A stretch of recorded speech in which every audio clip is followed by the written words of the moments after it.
explain how we have measured and tracked Lovedeep, talk about a measurement plan, and then hopefully take any questions. So I just wanted to say a little bit about we're going to be using universal analytics. So I just thought I'd give a few points about what universal is and hopefully debust any myths. So universal analytics is the next iteration of the Google Analytics product. It's user rather than session centric. So what that means is rather than focus on a session, i.e. that particular user's visit to the site, we can look at the user and then their sessions that they have from there on in. We can define our own custom dimensions and metrics. It uses something called the measurement protocol. So we're able to send data to it from other data sources, including offline, which is quite exciting. So we're going to use it to track Lovedeep. He's heard about something really cool called EdgeFest. We're going to imagine he hears about it on the radio. And hopefully we're going to be able to track that journey and show you what it looks like in universal analytics. Right, okay, just to set the scene for like some of the current challenges within standard Google Analytics at the moment.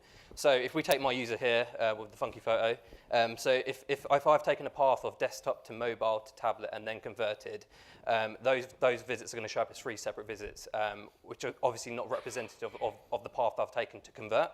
Can you imagine? Free Lovedeep. Yeah, exactly. And the tablet will be massively, on a last click model, the tablet will be given credit for the conversion as well, which is obviously not representative of the full scale. Within universal analytics, so if I take the same path, desktop, mobile, tablet, and then convert, I'll be shown as one visitor, or one visit or one user.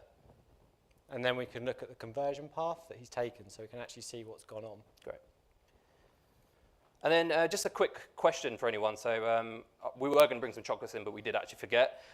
So who knows what a dimension is? If someone's got a dictionary definition, that would be great. Anyone in the room?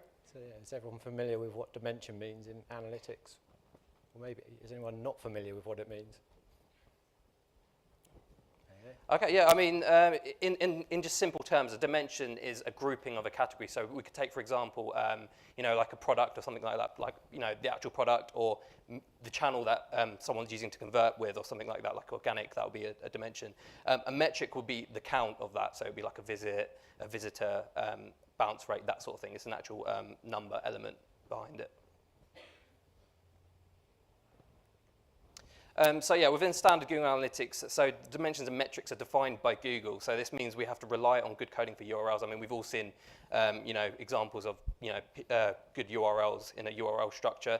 That we're heavily reliant on that at the moment. So if the URL structure has something like a /blog/2813 blah blah blah blah blah, we won't really know what that means, to be honest with you. So all the dimensions and metrics that are within analytics at the moment may not be understandable to a business. So, for example, B2B might be more interested in leads rather than, you know, revenue. And obviously, this is a BTC room, so we're all interested in revenue and, you know, acquiring new customers, that sort of thing as well.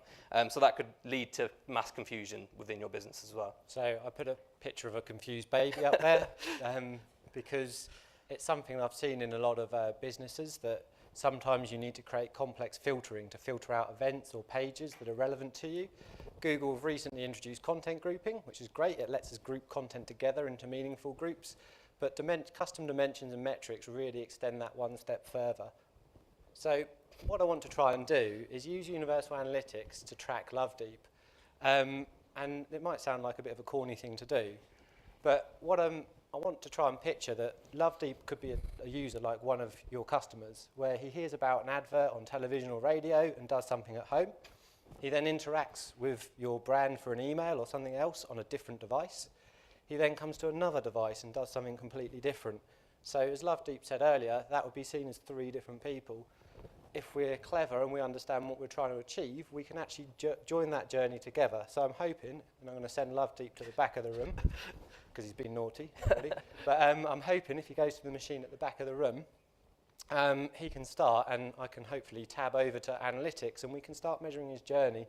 And I'll take you through what I'm asking him to do so you can see how that looks in analytics. If I drop into my traffic sources, I've tagged up that URL as coming from radio and being from LBC, because we're in London, and I presume everyone loves LBC. So the good thing about that is that the way it's all worked at that side is it uses a URL that's very memorable. It's a vanity URL, so digitaledge.4piecemarketing.com/radio, something that's memorable to the user. So Lovedeep's going to go on there, and that should have asked him for his name, an email address, and a Twitter handle to register for a competition to win tickets. I'm hoping he did that. Yep. So when he's done that, Lovedeep gets dressed and decides he wants to come to work. So he's walking to work, or catching the bus or the tube, and he's on his mobile device. I'm hoping it will have pinged him an email saying, sorry, you haven't won. And if he clicks on that link, he's now gone onto it from his mobile, but you can see we've still only got one active visitor. It hasn't classified him as a secondary person. So rather than count 2 people, one of his desktop, one of his mobile, he's actually now counted as the same person. And I can see the page it's logged is that he's an exclusive user. So rather than have 1, 2, 3, 4 visits, we've got one user mapped from end to end. And what this means is we can start to look in the functionality that analytics provides, and we're able to then start looking at what was the first channel that drove that transaction.